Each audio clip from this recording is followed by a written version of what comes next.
Wait for it. Thank you. I thought 1 million would look more significant.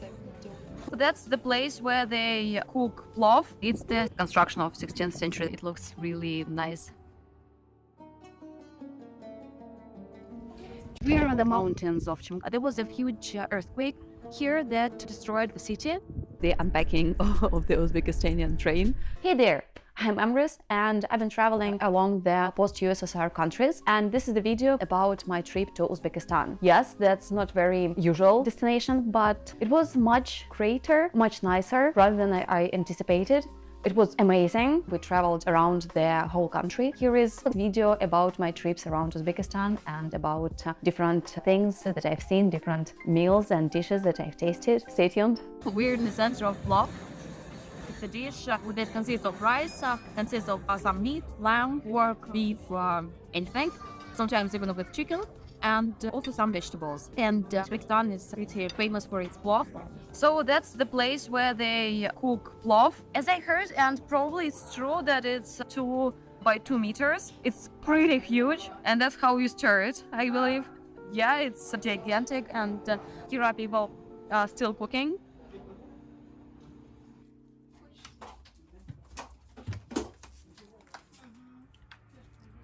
So finally, after a couple of days in Tashkent, we are taking an excursion bus around Tashkent, and I believe it's the first time when I'm taking this kind of a bus, the double-decker, not the London's double-decker, just the public transport, but the excursion one. That's the monument that commemorates the memory of those who fell due to Stalin's repressions. So basically what happened is that during the times when Stalin was the head of the state, he was pretty cruel, and he killed and executed and put to prison a lot of people, not just criminals, but also just people who were not agreeing with his point of view, with his ideas.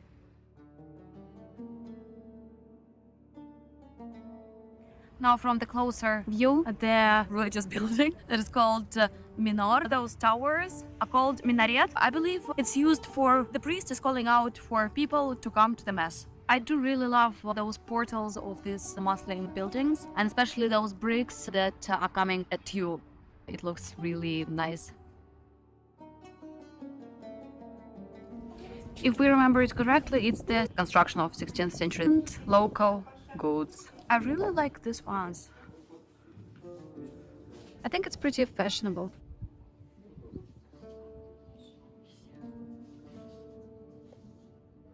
What do you think?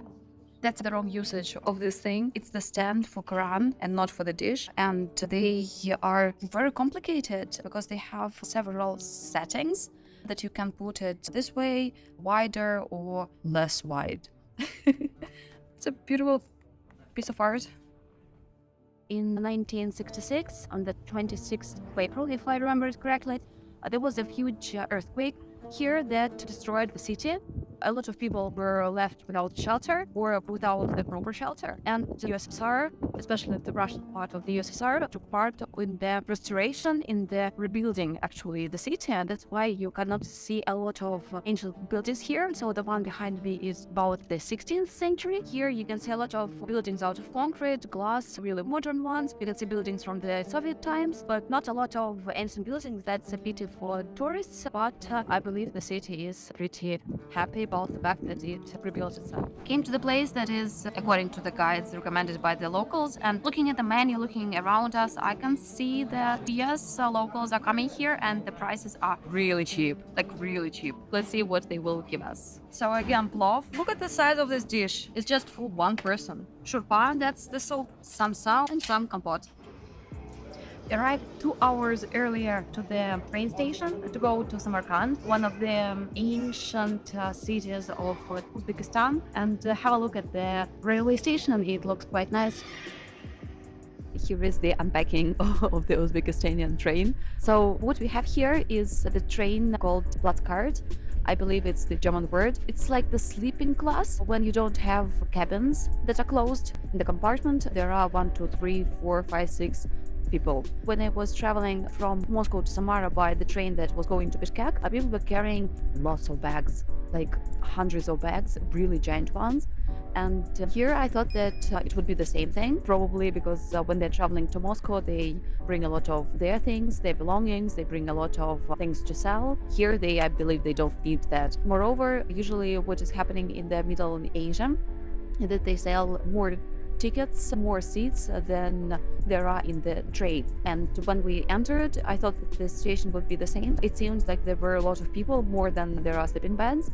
But after the train started, they somehow managed themselves and they found their places, and now we're sitting just one person per bed. But we have here several compartments for the stuff. We have, as usual, somehow in all the Soviet trains, we have the thing you can hang your towels here, and I don't know any other usage for this contraption. Do we have the bottle opener? Yeah, we do have, although it's illegal to drink on the train. I believe that the same thing with the ashtray in the airplanes, where you can't smoke, but if you do smoke, you have the place to put your ash and your remainings of the cigarette. We got the bedcloth for free, and the ticket was really cheap. It was around 600 rubles. It's right now around $100, 200, to 20, $10.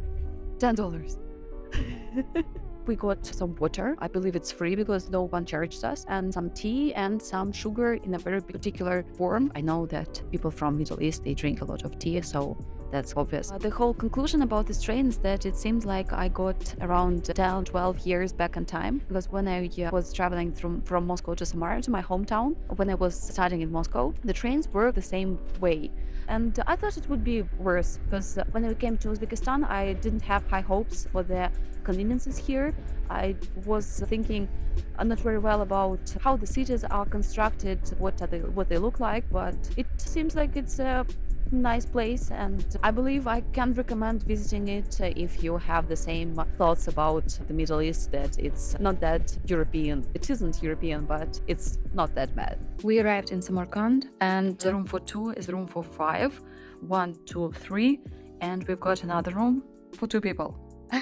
That's Uzbekistan. That's how it's done here. Somehow they sometimes don't have the room for 2 or for 1, just those giant rooms for a lot of people. When I first entered this hotel, I thought that it's a giant bed, but it was weird because it's in the yard in the middle of the building. But it's called, as my mother told me, Dastarkhan. That's the place where people from Uzbekistan, they have tea. So they just sit over here, like in a lotus pose, and have tea. So in Chaykhana, the place that is meant for drinking tea, they are sitting like this. So it's very authentic, very authentic. Breakfast in Samarkand looks like this. I have no idea what's inside. It doesn't seem like milk, but what's that? Ayran, probably? And a gigantic vase with some sweets. I believe this is izum, dried grapes. This is nuts, inside some sugar, and that's not something like peas.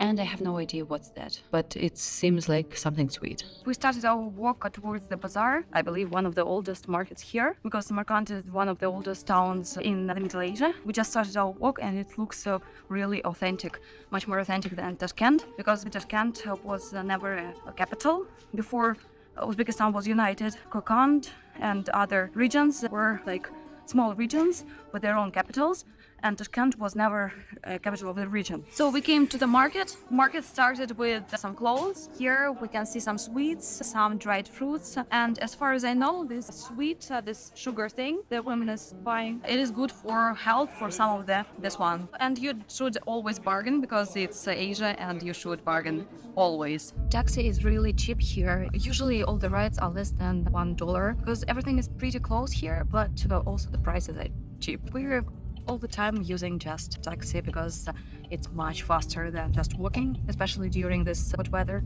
Public transport takes also a long time. That's why taxi. Have you visited a lot of observatories? I have. I visited one in Jaipur, one in Greenwich, and now here in Samarkand. This is the observatory of Ulugh Beg. That was a very prominent head of the state, and he was passionate about stars, about measuring all the space objects, and he did a lot for the science. And this is the observatory that to remain from those times, not a lot, but there is a tiny museum behind me. You can take an excursion over there. What's interesting from the excursion is that was the building of 10-story building, and now is what remains is the part that is underground, and it was not found until the late 20th century, and the guy who found it is buried over here, and it's a Russian man. He did a lot. That's why he was allowed to be buried close to this observatory, because he is valued here. He is a passionate man of history, a scientist as well, and he found out that there was this observatory here. And the observatory is amazing just because it was the 14th century, and back then he calculated how long the year is.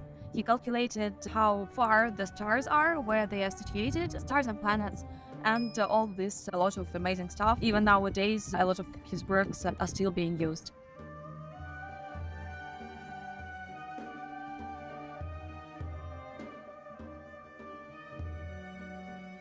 The mausoleum of Tamerlane. So here his sons and grandsons are buried. It's not the original building of this mausoleum, it was bigger. Let's go inside. Entering the mausoleum of Tamerlane and his descendants. And it looks a little bit like Taj Mahal, and Taj Mahal was inspired by this place. And here are the tombstones that you wouldn't miss if you go here. Let's find out who is Tamerlane.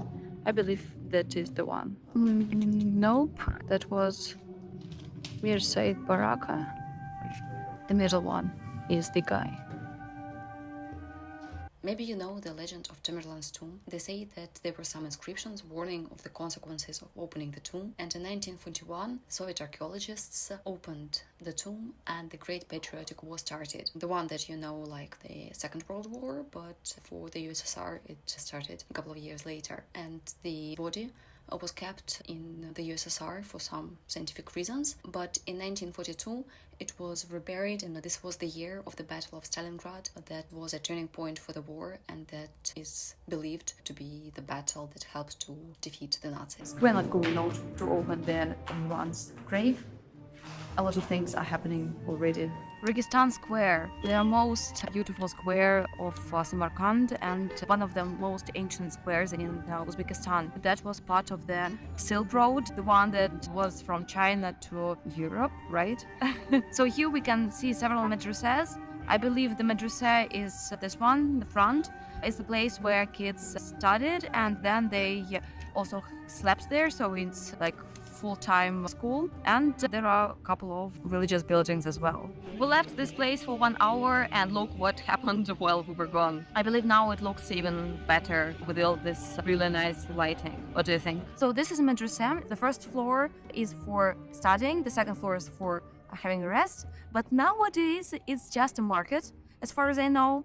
Let's check it out and see whether it's really a market in the classes where students actually studied. And first you enter and you see the market. You can see a lot of touristic stuff, but here this touristic stuff is pretty authentic, and I've already bought this kind of thing. But after you pass the shops, you find out that you find yourself here in the yard that looks really nice with all those decorations. I know that you can barely see me in this vlog, but it's much more interesting for me to show you what I see rather than show myself. So here is the entrance into the class. You can see the door is kind of really long. What you can see here over there is the quote from Quran, from the Holy Quran, and it means that when you pass through this door, you should bend your head, like commemorating Quran or paying your respect to Quran. That's why usually the doors are closed. And you can see that a very weird thing. I knew that here in Uzbekistan, you can't wear really short skirts, shorts or something, and I am wearing pretty Muslim clothes, so that's why I knew that and I got prepared. So I bought a piece of cloth with me to cover just my knees, because it's not what would show them in the holy places.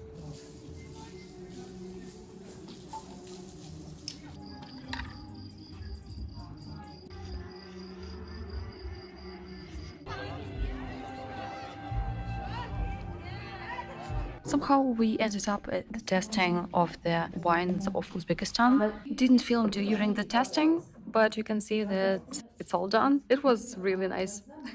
And here are the wines that we were tasting. And the guide is telling us that it's nowadays being popular with Europeans, and also Europeans are interested into the sweet wines because they don't have this kind of thing, and that's why it's exotic to them and authentic. Traveling in the train towards Tashkent from Samarkand, and it's the first time in the train like this. There are 3 seats and TV and mirrors and a table, and that's it.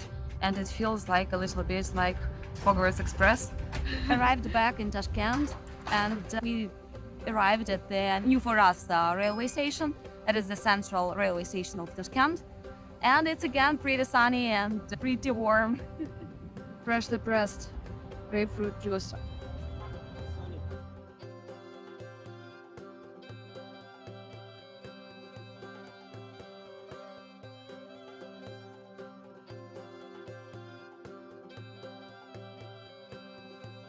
Hey, today is Saturday and it's the 27th of August, and we are getting out of Tashkent, getting out of the city and going into the wild, into the wilderness of Uzbekistan's nature.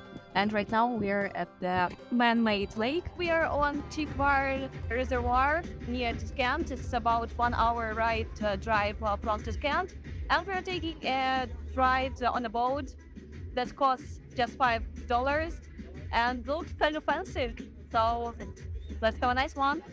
We came to the rock and I forgot that I'm afraid of this kind of boats since the travel on Ladoga Lake, because there was a storm over there and it was really scary, and since then I'm afraid of high waves and I always forget about that. When I was thinking about the cableway being opened, I was not thinking about this kind of cableway. I thought there will be cabins for the cableway, but no, just seats. We bought a ticket to the cableway and it looks like this. That's so old school.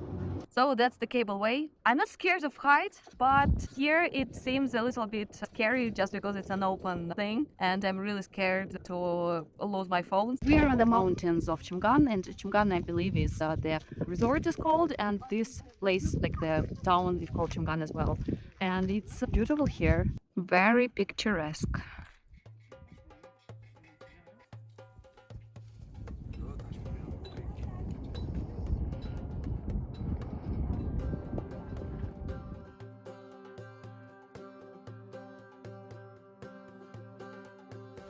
Tashkent City Park started for us with some water with ornaments and welcoming us in the way of the water. This park, at least this part of this park, looks a little bit like Dubai, probably. So I was surprised to see such a thing in Tashkent because once again I was not thinking much about this place, unfortunately. But I thought that Middle Asia is something not as nice. Fortunately, I was wrong. That's great. Do you hear this music and the singing fountain? That is such a Russian thing. I mean, the music.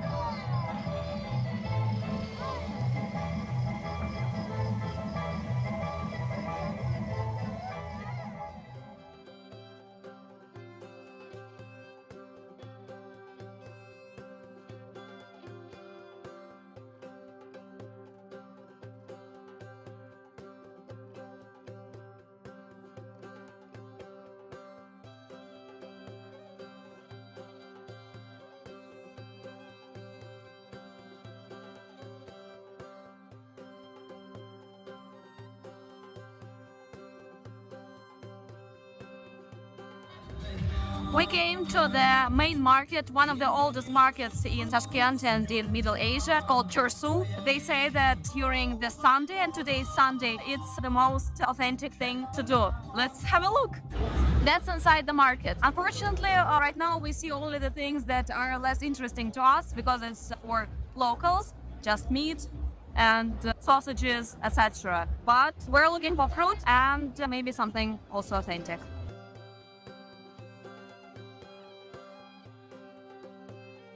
Found the fruit bazaar. The fruit are pretty spectacular here, but not that cheap. I believe in Moscow you can find the close prices, but I hope that here they're just much tastier and fresher. So we bought some. We're trying to find Madrasa. That's one of the sites here But we ended up on the market, it's called bird market in Russia, where you can buy the chicken and a rooster and some rabbits.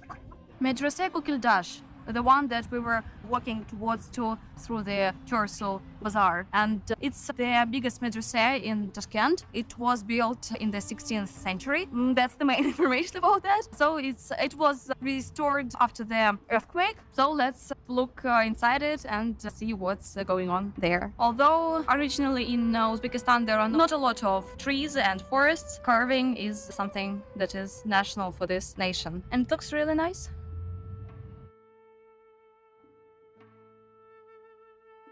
This is the 16th century. This one is a new one. They're just building it, but it seems to be a gigantic one. And again, this mausoleum and carvings, wood carvings that are pretty authentic. And authentic is the word that I'm using here a lot, but what can I do about that? Once again, came to the local place to have lunch, and it seems to be pretty local and the prices are pretty nice. Tea is a huge thing in Uzbekistan. That's why we are drinking tea nearly everywhere. Something is happening over here.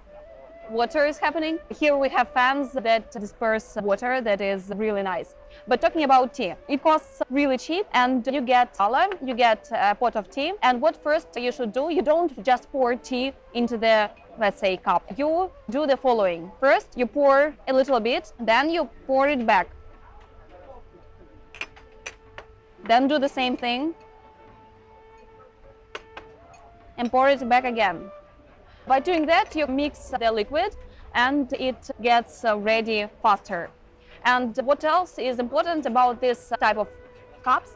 Piala, the shape of it is designed the way that the tea will get colder faster. Because it's hot here, you probably don't want to drink boiling hot tea. Somehow people do that here and they say that it helps you deal with the heat better. So, what is also important about the tea ceremony in Uzbekistan, when you pour tea to someone, and this someone is pretty important to you, or just important, thank you. I got my dish, it's lagman. It's meat with noodles and the broth and vegetables, of course. Talking back about the tea, you pour just a little bit in the piala because if the person is important or it's a good friend of yours, you want him to ask you to pour with him more, and every time you pour a little bit so that you will show respect to this person. That's the point, not because you're greedy or something. Let's try lagman. It's pretty oily and tasty and spicy, not in the terms of the hot spices, but in terms of variety of spices, let's say. So it's good, and I can say that they bring you food really quickly when you order it, because probably they don't have a long lunch maybe, and they have everything prepared, so they just pour it into the plate and give it to you. Boarding the train to Bukhara. That's the nice type of train.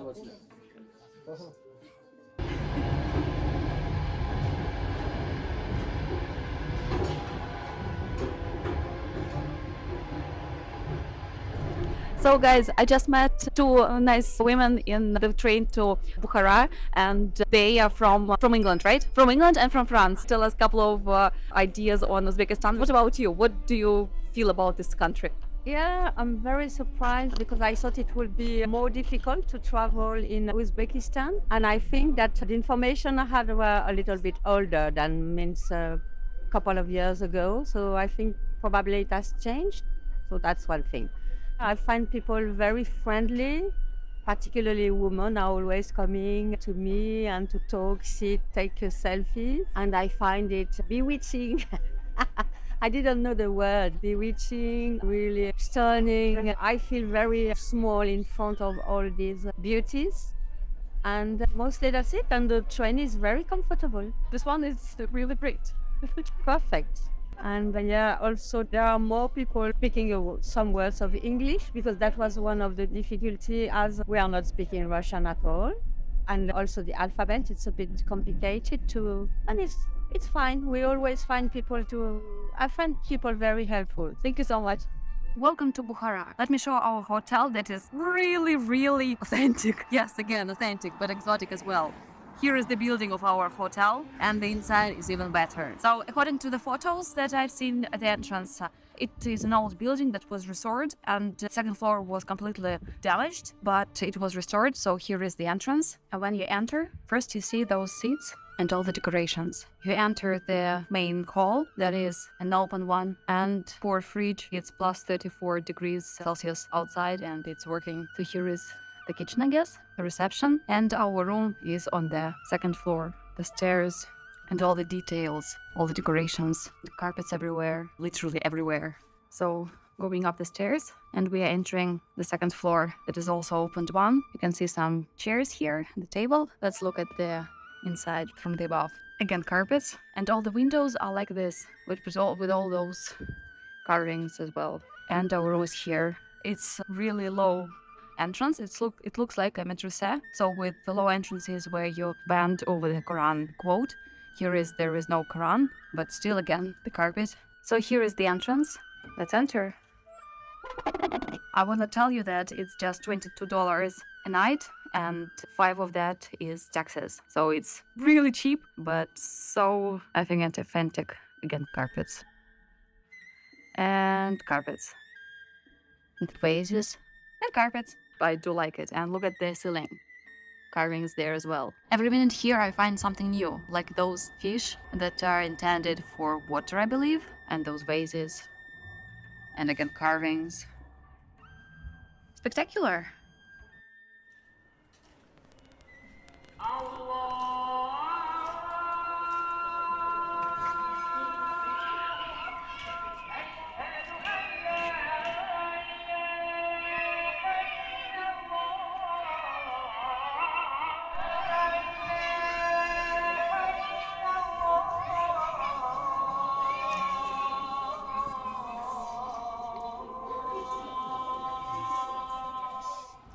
It's a must to order plov in Uzbekistan. I've shown you a couple of them, but now we are in Bukhara, and in every region, plov is different. They say that there is around 140 different types of plov, and here is plov Bukharski, plov from Bukhara. Unfortunately, you can't taste it. It will be just my pleasure.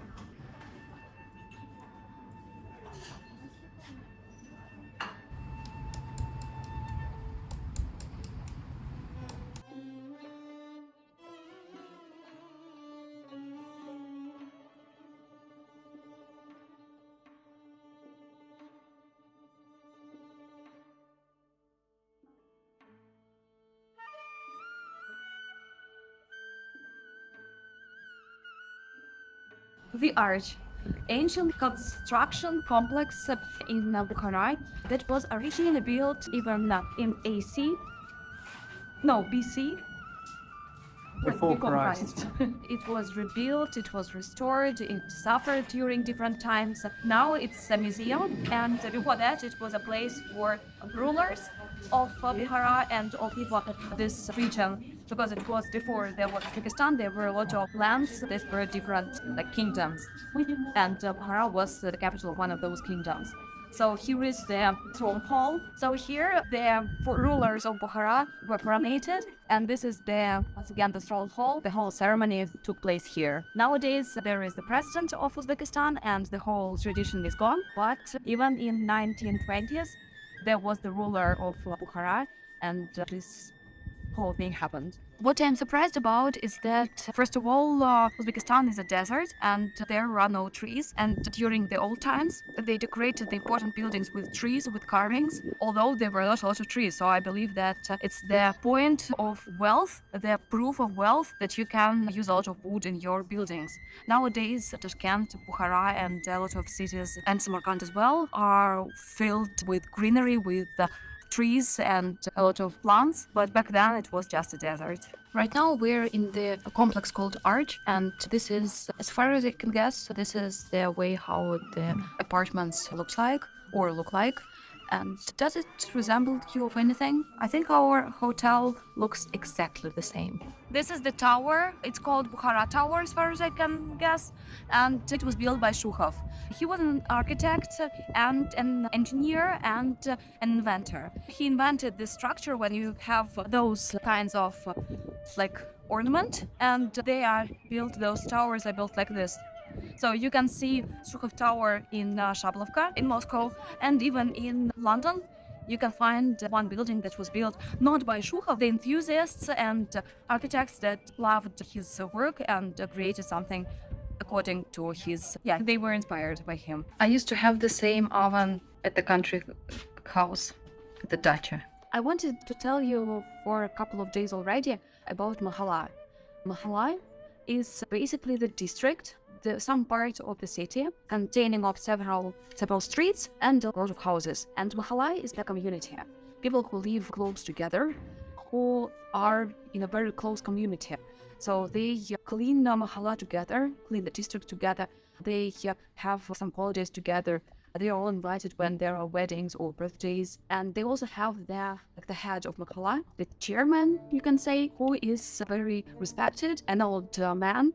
He is being asked about advice about a lot of important decisions. So he is kind of the grandfather or the godfather to everyone. And even sometimes when there are marriages, he should approve the marriage, whether the couple can be together or not. And usually Mahallah, apart from the buildings that make up the Mahallah, also usually has Chehana, that is the place where they gather, drink tea, and just discuss their business. By the way, Chehana is, I just yesterday understood that it's the word containing of two words, chai and hana. Chai is tea, and hana is house in Uzbek language. So it's the tea house. And they also have, in Mahallah, they usually also have the mosque, where they pray. So like this one is an example. So that's definitely the example of one of the mahallahs, and it's in the city center. But still people live here, and it doesn't seem to be a very fancy one. So just common people live here. Exploring Bukhara, here is Madrasa. I believe this one is one Madrasa and there's another Madrasa, or it's just the same thing. It's very beautiful. That's the tallest building in Bukhara as far as I can see. Not as detailed as it could be, but I want to tell you that the foundation of this building is 16th century.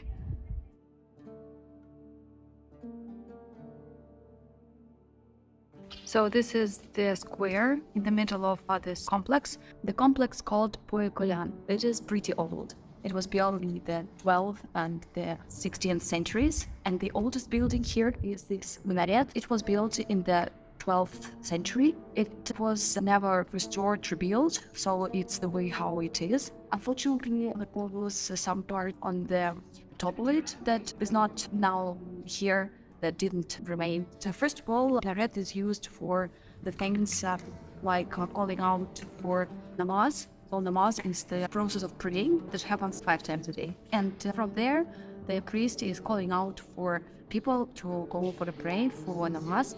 Also, this was used for just telling news and telling people about new laws. But main reason for that is religious. Namaz is happening.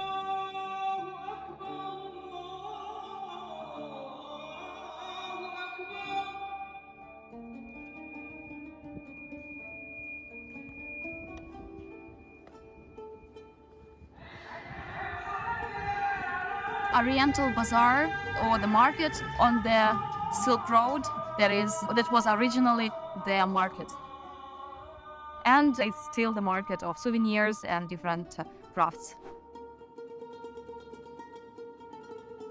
We're in Khiva, and it's very historic. The whole city center is under the protection of UNESCO, and it looks like it will be amazing 2 days. We had a plan tomorrow evening to go to Urgench, because our flight is from Urgench, but decided to stay here for longer and go to the airport straight from Khiva. So let's observe. We definitely need to try some local food, local cuisine. So this is shuvitoshi. This is like lakman, but noodles made out of dill. I like dill, so I think I will like this dish.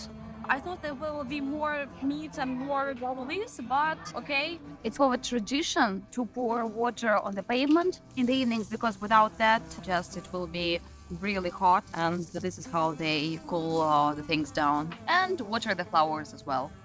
In Khiva, the city center is behind the walls of the fortress, and our hotel is inside the fortress. That is so epic!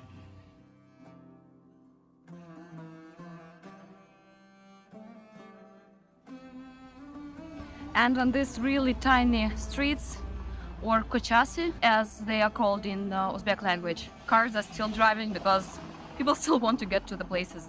That's some women in national clothes. Breakfast in Khiva and in Uzbekistan in general be like this, and I hope they will bring tea because they've got us pialas. They brought even more food and promised us to bring scrambled eggs and tea, of course. It's Uzbekistan, how can we deal without tea? And by the way, bread, lepeshki, when they're making them, they are decorating them with these carvings, and they have special thing for that. There is a thing to make holes in the meat, and it looks the same. So here how it looks like, it's just wooden thing with needles. You just poke it and make those ornaments, like flowers, just rounds and something else. So that's how they are. Sometimes you can find them even brighter in colors. Here are these are plain ones.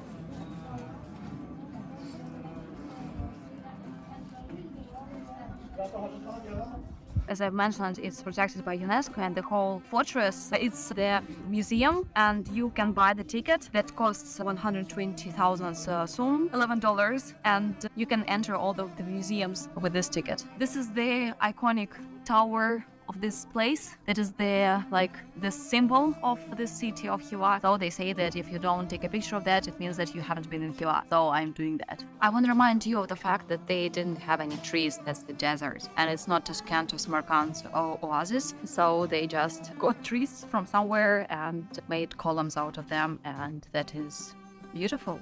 Look at the carvings.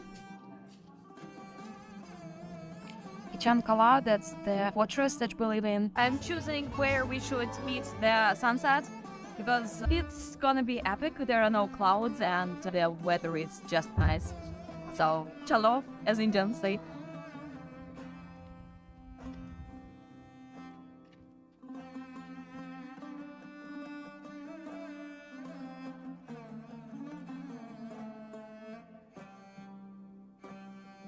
So here are my final thoughts about Uzbekistan. This country appeared to be much nicer, more beautiful and tastier than I thought, because it used to be a former Soviet region and republic. It's really tasty here. We are trying Plov from Registan. That's the region where we are right now. Have you got any questions about Uzbekistan? Leave them in the comments below. Don't forget to subscribe to this channel, hit the bell notification button, and see ya.